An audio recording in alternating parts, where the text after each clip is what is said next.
BCS math প্লেলিস্টের first লেকচারে আপনাদের সকলকে স্বাগতম।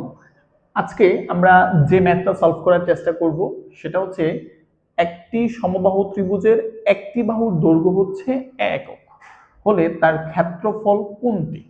এটা বিসিএস 38-এ আসছে, অ্যাট দ্য সেম টাইম বিভিন্ন গভর্নমেন্ট জবেও আসছে। খুবই ইম্পর্টেন্ট। আপনি আজকের লেকচারে আজকের ক্লাসে শুধু এই একটা টপিক বোঝার চেষ্টা করেন। দেখেন, প্রথমে আপনাকে যেটা বুঝতে হবে সমবাহু ত্রিভুজ কাকে বলে। ত্রিভুজ অনেক ধরনের হয়, তাহলে আমি যদি প্রথমে বলি এটা হচ্ছে একটা সমবাহু ত্রিভুজ। সমবাহু নামের মধ্যে আমি বুঝতে পারতেছি যেই ত্রিভুজের সবগুলা বাহু সমান।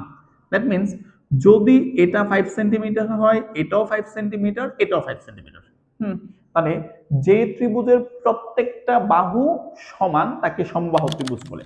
এখন সমবাহু ত্রিভুজ থেকে আরেকটা ব্যাপার আমরা এক্সট্রা জানতে পারি, সেটা হচ্ছে সমবাহু ত্রিভুজের প্রত্যেকটা কোণও সমান হয়।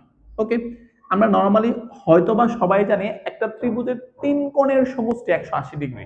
তাহলে যেহেতু তিন কোণের সমষ্টি 180 ডিগ্রি, এটাকে 3 দিয়ে ভাগ করলে এক একটা কোণ হবে কত? 60 ডিগ্রি। এই অঙ্কটা সলভ করার জন্য তিন কোণে তিনটা কোণ সমান হবে এটা জানা দরকার না, কিন্তু যেহেতু আমি সমবাহু ত্রিভুজ নিয়ে কথা বলতেছি, এটা রিলেভেন্ট, সবগুলা নিয়ে আপনাদের সাথে টুকটাক কথা বলবো। আচ্ছা, তাহলে আমাদের গেল সমবাহু ত্রিভুজ। এখন সমবাহু ত্রিভুজ ছাড়া আর কি কি ত্রিভুজ আছে? তারপরে আছে সমকোণী ত্রিভুজ। সমকোণী ত্রিভুজ কাকে বলে? যে ত্রিভুজের যে কোনো একটা কোণ হচ্ছে 90 ডিগ্রি, এটা 90 ডিগ্রির সিম্বল।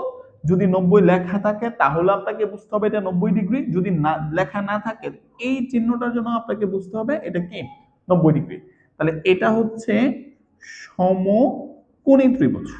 ওকে, তো সমকোণী ত্রিভুজ থেকে, যদিও অঙ্কটা সমকোণী না, বাট আমি ত্রিভুজ নিয়ে কথা বলতেছি, যেহেতু বলছি রিলেভেন্ট সবগুলো টপিক নিয়ে কথা বলবো। এখন এইখানে যদি এটা কোণ হয়, কোণের বিপরীত বাহুকে লম্ব বলে, আর এটা হচ্ছে ভূমি, এটাকে আমরা অতিভুজ বলি।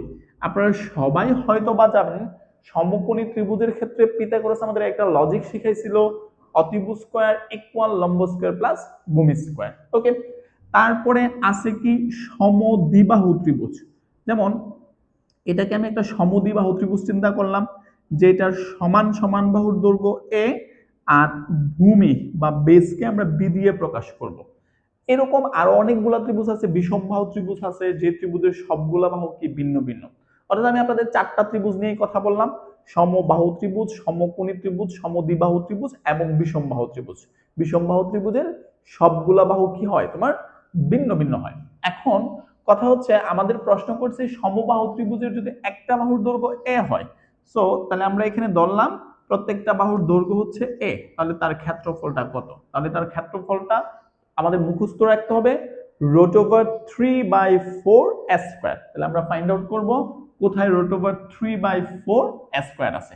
দেখো এখানে কিন্তু √3/2 square, half square, half into ভূমি গুণন উচ্চতা, কোনোটাই নয়। তাহলে আমাদের এখানে সঠিক উত্তর কি হবে? কোনোটাই নয়। তাহলে আমাদের এই প্রশ্নের জন্য সঠিক উত্তর কোনটাই না, কিন্তু এটার সমবাহু ত্রিভুজের ক্ষেত্রফল হবে √3/4 স্কয়ার। ওকে, আচ্ছা, তারপর আমি সমদ্বিবাহু ত্রিভুজ বলছিলাম, তার ক্ষেত্রফল হবে b/4 √4 square minus B square. এখানে মনে রাখার ব্যাপার হচ্ছে বি মানে বেস, বেস মানে ভূমি, অর্থাৎ ভূমিটা হচ্ছে বি, আর এটা হচ্ছে সমান সমান বাহুর দৈর্ঘ্য। তারপরে সমকোণী ত্রিভুজের ক্ষেত্রফল হচ্ছে হাফ ইনটু ভূমি গুণন উচ্চতা। তারপরে আমি লাস্টে বলছিলাম বিষমবাহু ত্রিভুজ। বিষমবাহু ত্রিভুজের প্রত্যেকটা বাহুর দৈর্ঘ্য ভিন্ন ভিন্ন হবে।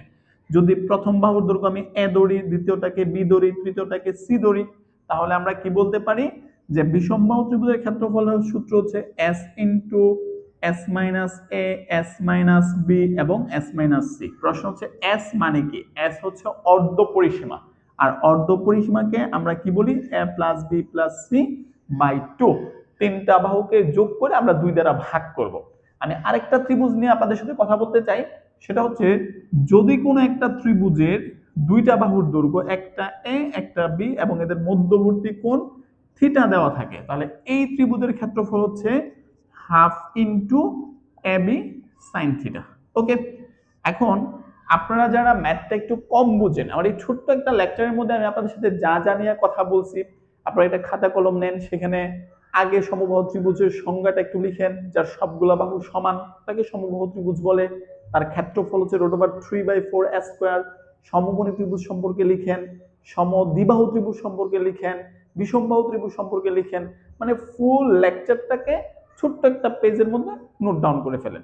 যখন আপনি এটা নোট ডাউন করে ফেলবেন, তাহলে আপনার ব্রেনের মধ্যে হয়তোবা 2 দিন 3 দিন 4 দিন পরে ভুলে গেলেও যখন আপনি পেজটাকে উল্টাবেন তখন এটা দেখবেন আবার রিকল করতেছে।